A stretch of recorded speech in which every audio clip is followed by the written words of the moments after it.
Greetings. This is Free and Airy Adventure, and I welcome you to my to the third to my Christmas my special Christmas season special, 12 Days of Christmas Lore, where I will go over different trivia of different aspects of the holiday season.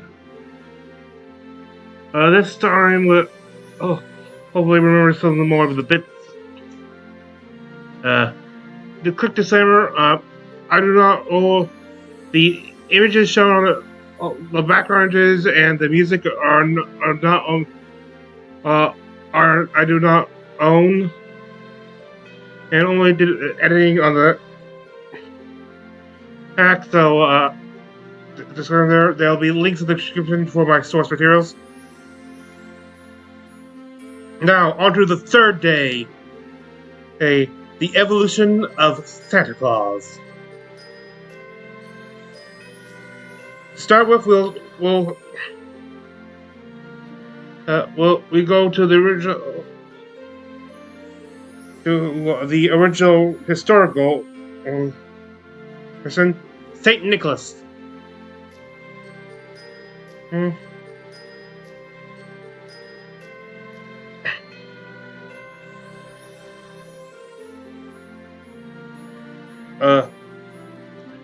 He one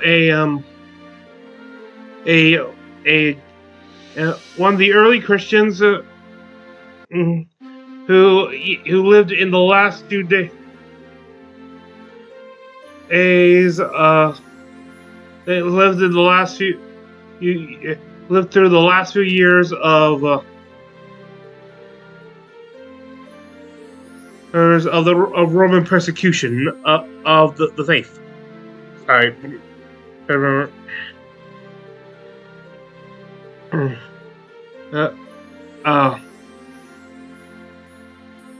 He is actually denoted for often donating of many great donations and stuff, especially of his inherited wealth. Only one time, the donating enough to create dowries for 3 sisters, so their father wouldn't have to. So their father wouldn't have to sell them into slavery to make ends meet.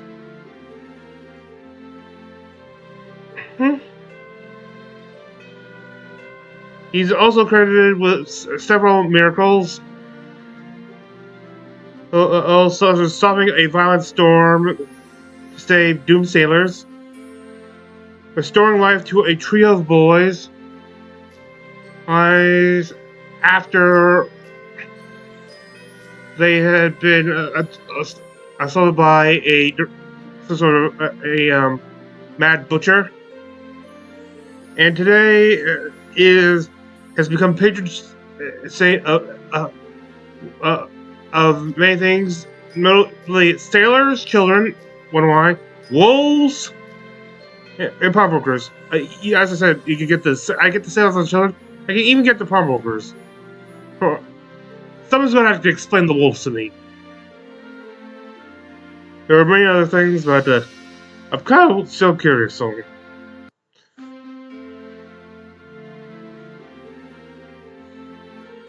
Now, the most famous aspect, of course, of this, though, is the donation.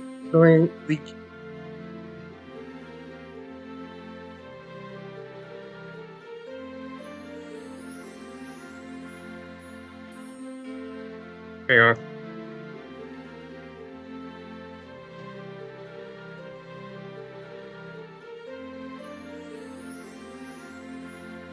Oh, good grief, the thing fell.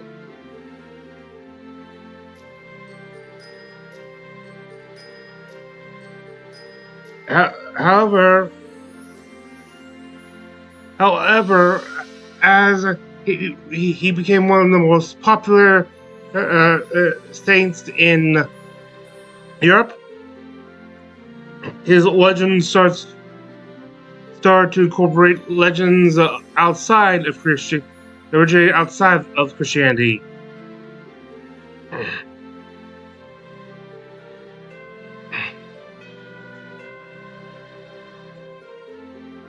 Um,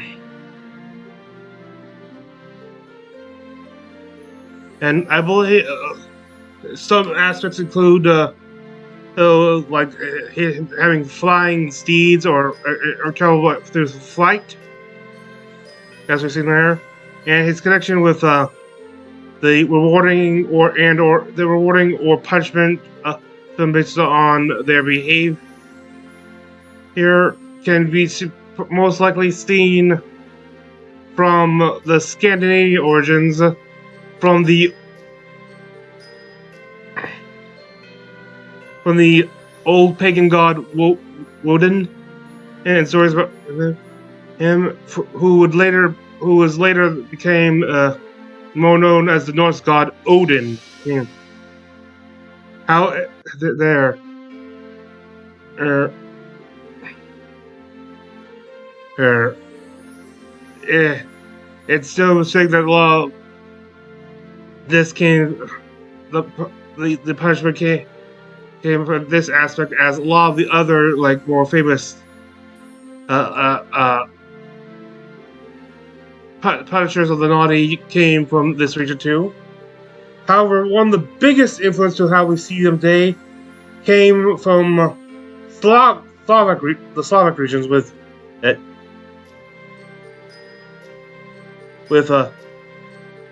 now I have no idea if I'm pronouncing this correctly. Moros. The Moros. Including the classic look as this entity was sometimes also referred to as Father Winter, was also with a like big, like this large, grand fur coat, usually in blue or colored blue or red, and stuff. As long as the fur had stuff there, and known to ride around in a troca, a troca, or a type of sleigh. And was also known to give out gifts, more of the gift aspects. Give out gifts to good children on New Year's Day. Even some groups saying that they were placed under a tree, which came a lot of his traditional, like, this is where so much came up there. Probably originally connecting with the something with its neighboring Scandinavian things and the aspect of reward and punishment. Like the Scandinavians have a lot of like things of spirits like that punish the misbehaving, and well, include which connected this in. I think there's even maybe a legend of like the Denmark, or at least of a Father Winter figure from this region that talks about how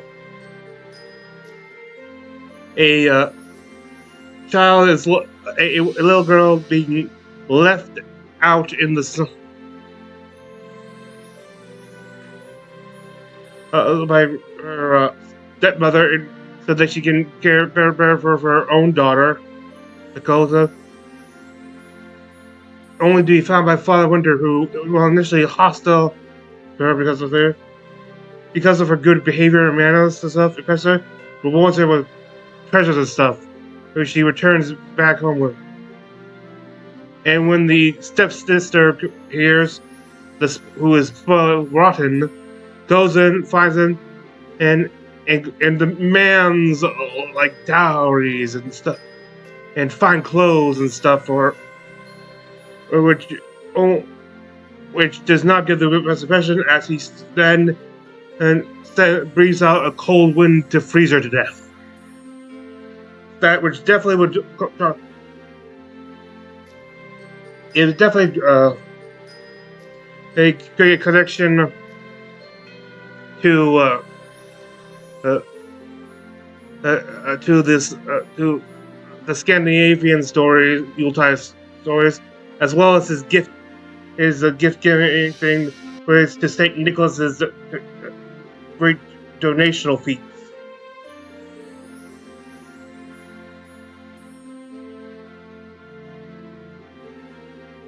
Then this eventually led to his introduction and more solidity of the classic Kris Kringle Santa Claus figure.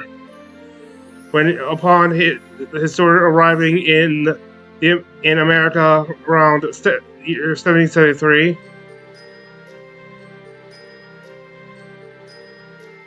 When Dutch immigrants told to discuss the tales to a New York newspaper about Santa Claus, and and of course with a lot of Christmas American Christmas traditions was then influenced came from the writings of Washington Irving after hearing such tales of this, which led ultimately to the primary canonization from an account of a visit from Saint Nicholas. This, like so many Christmas church songs, became known by another name based off the first line, which is it starts out, which is "'Twas the night." In this case, "'Twas the night before Christmas," which canonize him as a somewhat supernatural entity who was the one to introduce the reindeer being pulled by the reindeer pulled sleigh, and many other aspects. And that, I thank you for joining me. Here are the links for all my sources, as well as my background art and background music. This will also be in the description of this video. And because that's something I've forgotten to do last couple times. On the third day of Christmas, my true love gave to me 3 French hens, 2 turtle doves, partridge in a pear tree. To be continued.